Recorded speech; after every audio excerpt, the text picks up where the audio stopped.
Hi, it's Dorothy Guinan with Scrapbooking Quebec. I'm back with video 6 in my 7-part mini-series, Power Scrapping. In this series, I'm sharing a fun and fast, streamlined approach to using collections.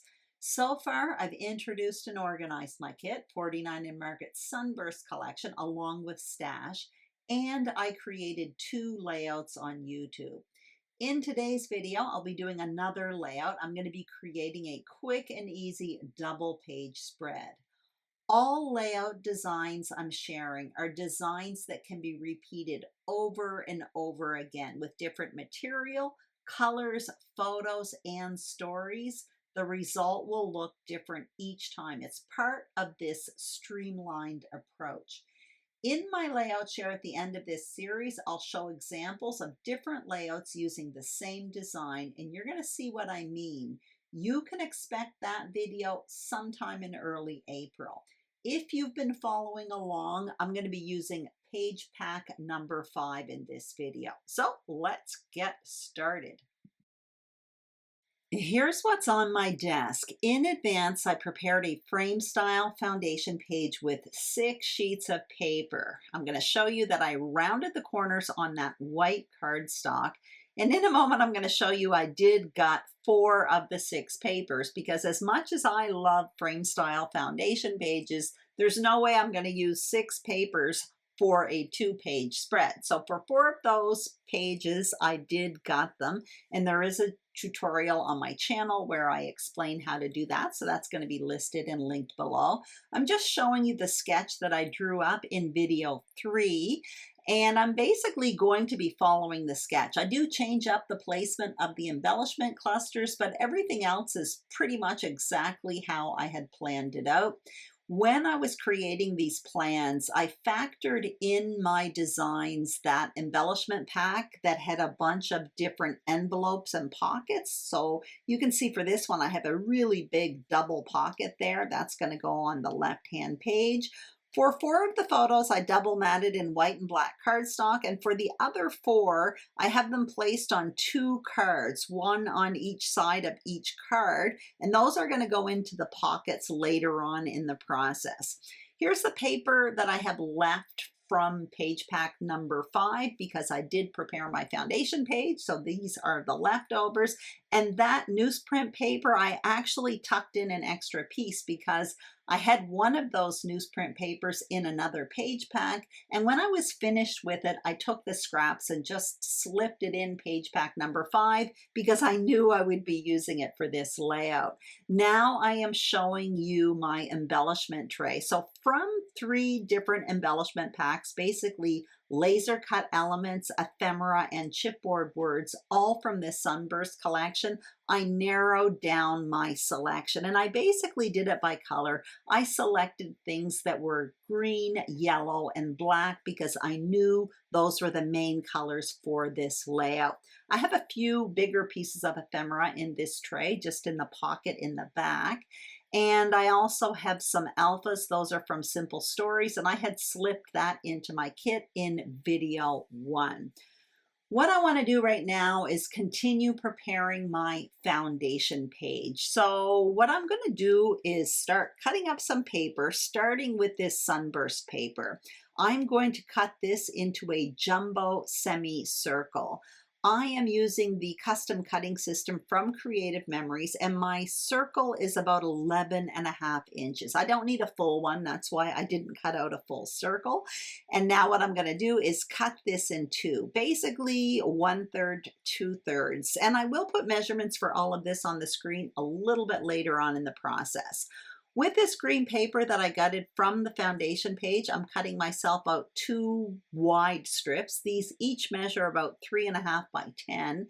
And from this scrap of the newsprint paper, I'm going to cut myself out 2 narrow strips. So these measure each 1.5 inches wide. So what I'm going to do is show you how I'm going to place this on my foundation page. And this is a really easy double page spread design. You can use this over and over again. So what I'm going to do is basically create a mat with these paper pieces that spans across the two pages. And once I place that down, then I will put my photos and other elements on top of it. So I'm starting with this jumbo semicircle, and then I will come in with that green paper and the newsprint. And what I'm creating here is a shelf that's going to go across the two pages. And again, that's where I'm going to be placing my photos and a bunch of other stuff as well. What I'm going to do with the narrow strips is turn them into banners. Now, I have a banner punch from Stampin' Up. It's a retired punch. However, banners are super easy to create. All you have to do is cut a fishtail at the end of each strip of paper. I'm making a mistake right here. I'm snipping these off because I want them trimmed down a bit, but I should have measured them with my photos first, and I didn't. So I trimmed them down. What I'm going to do right now is I'm going to ink up the green and the yellow papers. I don't do it to the newsprint paper. And the ink I'm using is Morning Mist by VersaFine Claire. I continue doing this off camera, and there's something else I do off camera. I end up adhering the little bits that I trimmed from the two banner pieces. I end up adhering them back onto those strips. I will show you the back of them in a moment. And then I trim them again. But this time I did it with my photos in mind. All that to say, I did make a mistake, and the measurements I put on the screen will be for the proper lengths. Now what I'm going to do is place my photos along this shelf and just give you an idea how I'm going forward with this. So the three smaller photos are going to go on the right page. You can see where I've placed that pocket element over on the left. And I would like to point out, if you are creating this design and you do not have a pocket element like this, simply replace that with two landscape photos. The photo that I will be placing on the left-hand page, that's going to be my focal point photo. So it's a little bit bigger than the three photos on the right. And you can kind of see how it overlaps that pocket element. What I'm going to do right now is adhere all of this to my foundation page. And I do all of the page parts along with the three photos on the right and one pocket element on the left. I'm going to keep that focal point photo loose for a little while. So you can see for the page parts, I'm starting on one side. I'm starting on the right with that jumbo circle, then my shelf. Then what you're going to see me do is adhere the two pages together with a low tack tape. And I'm going to use the placement of the pieces on the right as a guide to place the pieces on the left. By adhering those two pages together, it just makes it so much easier. I basically bump up the pieces on the left-hand page to the pieces that are already adhered, and then go forward adhering it all to the page. So again, I'm just going to adhere these three photos on the right, the pockets on the left, but I will keep my focal point photo loose for a while because I'm going to have quite a bit of embellishing coming out from beneath it. There is going to be embellishing coming out from one of the photos on the right as well. I'm not too worried about it. Number one, it's going to be less than what I do on the left, but also that tape that I'm using, it permits me a little bit of wiggle room. I will write it in the description box below. I absolutely love it. If you're the type of person that likes to move around things when you are creating, it is a good adhesive. It's permanent, but you do have some wiggle room. You can see I'm showing you my embellishment. So for my title on wax paper, I have 7 Mile Beach. I also have some chipboard pieces. So once again, I kind of selected pieces again from what I had already pre-selected. I am showing you, I have some stamped and die cut flowers. I did that with a bundle from Stampin' Up. At this point in the game, this is page 9 and 10, so my 5th double page spread with this collection. I am starting to miss some embellishments. So from my scraps, what I did was I stamped and punched out some flowers just to give myself some bigger flowers. I've also used up all of my leaves. So I got out this leaf punch from Stampin' Up, and I have the scraps that came from behind the foundation page. So I do plan to punch out some leaves as well. I still have embellishments left, however. I showed you some laser cut yellow flowers along with those starfish. I also have a handful of ephemera here. I actually have quite a bit of ephemera left at this point, but not much of those laser cut pieces. Anyway, what I want to do is start creating embellishment clusters. But before doing that, I want to punch out some leaves. Pretty easy here. Now that green paper has two sides. I use the darker side in my foundation page and on the shelf. And in the end, I decide to go with the flip side for the leaves. It's a lighter green and it just gives me a variation. So I'm going to punch out leaves in this small strip of paper here. I do a few more from that bigger block, but I don't do too many because they are quick and easy to punch out. And if I need more, I can punch out more. It's as simple as that. So once this is done, then I am ready to create my clusters. And the first thing I will be doing is looking for the placement of the title, because I already know my journaling is going to go in one of those pockets. So I have 7 Mile Beach. I also have some of these chipboard words, and I'm just playing around with placement. I played with it on that jumbo semicircle, then on the banner below, but I do quite like how it looks on that white cardstock in the top right.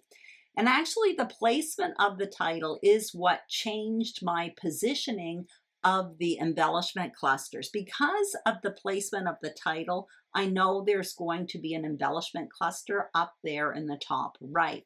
When I create a double page easy design like this, basically I focus my 2 main embellishment clusters in opposite corners. So because of the placement of my title, I knew I would have an embellishment cluster in the top right and bottom left. Later on, I come in and add a hint of another one, which will create a visual triangle. But right now, I'm just focusing on 2. So you can see the one in the bottom left is quite big right now. So I started with those big die cut flowers. Then I came in with my punched out leaves, then a few of the smaller laser cut flowers, along with the starfish. You can see I added an ephemera piece with a ship in the bottle. That one there is getting quite large. The cluster in the opposite corner, I am going to keep that quite small. So the one in the bottom left kind of hugs the corner. There are 3 big flowers, some smaller ones, 4 leaves. But the floral cluster in the opposite corner only has 1 big flower, 2 leaves, and I think it ends up as well with one of those laser cut flowers and a starfish. But I will do that a bit later on. Now you can see me tucking in some more pieces in the bottom left there. I just want that one to be bigger. At this point, I know I need some finishing touches, but I also know I have a lot of loose pieces on my desk, so I'm going to want to start adhering. You can see me adding some cardstock behind that focal point photo, just partway across, and I did that because it overlaps that envelope, which is made with a double layer of fairly thick cardstock. So I didn't want my photo to kind of flop down on the white cardstock. So I basically bumped that up a bit so that it would be level with that pocket. Once that was in place, I started playing around with adhering my embellishments. So again, some of them are tucked under the photo, some of them are overlapping the photo, and I'm basically adhering them in the same way I had built the cluster, starting with the larger flowers, coming in, tucking in those punched out leaves, then coming in with the smaller elements, and then finishing it off with a piece on top, which will be that bottle, the ship in the bottle, as well as that starfish. Once that's in place, I do come in later on and add some finishing touches, but I'm quite happy with that. When I was doing that, by the way, at first I had completely covered up that banner on the far left, and I had to kind of reposition everything because that is something that happens when you create clusters and create layers. You end up covering things up, or I certainly do. So I had to kind of reposition that a bit. It's off camera right now in order for that banner tip to show. Now you can see I am working on the kitty corner. So I played around a bit with the floral pieces, but then I started with the title. I continued with the title off camera. I am showing you there how I overlap the word sunny on top of the word mile. And underneath that, I have the chipboard sun. So I'm really happy with that. And now what I'm going to do is start adhering just a few florals around that middle photo. Another thing I did off camera after adhering that title is, you can see on the left page, I put 2023. I felt that those black letters on the right needed a repetition on the left. So I added a year on top of the pocket. Now you can see me coming in with those florals and leaves in that opposite corner in the top right. And finally, I come in with a little starfish and kind of have it hanging over the photo. And I'm really happy with that. Now what I'm going to do is work on this pocket. So I had already made those cards there with the 4 photos. So 2 cards, 4 photos, 1 on each side. I put in 2 postcards at the bottom. That's where I plan to put my journaling. And now what I'm looking for are some tabs to put on those cards in that pocket and that photo, I should say, envelope at the top. I end up going with 2 tags. So one of them there, that rounded top one, says "One Fine Day," I think. I like it. It's got a little bit of yellow there. And the other one is a little journaling card, but the top says "Sunshine." So I quite like that. And I was sure to have them kind of stagger over, like one of them is a little bit towards the edge of the photo and one of them is a little bit towards the middle. That way I can see both of them. And I am showing you now I'm working on the bottom pocket. So off camera, I did my journaling on the computer, printed it on vellum, and now you see me just trying to fit it on top of those postcards. So they will be poking out of the pocket. You can see, and some of the main information shows at the top, but if a viewer wants to read more what I wrote, they can pull out those cards. They will have to remove the page protector, however. And for that journaling, I stapled it on the cards, and I showed you as well that I added 2 staples to those tabs in the top pocket. And you will see that in the still shots at the end of this video. Right now, I'm just adding a few more details. I add 2 little words to that photo in the bottom left. Now you see me adding a little string to that tag at the top, and basically that is it. So this is video 6 in my 7-part mini series, Power Scrapping. This one was super easy. It's a really easy double page layout design. And remember, if you don't have that pocket element I used on the left page, you simply have to replace it with 2 landscape photos. That's it. The next video will be the last in this series. It will be my layout share, and I'm hoping to post it on April 5th. If you enjoyed this series and this video, I would greatly appreciate a thumbs up. And if you haven't subscribed to my YouTube channel, I would be thrilled and honored if you did. If you are a subscriber, thank you very, very much. Have a wonderful day, and I will see you soon on YouTube. Bye-bye.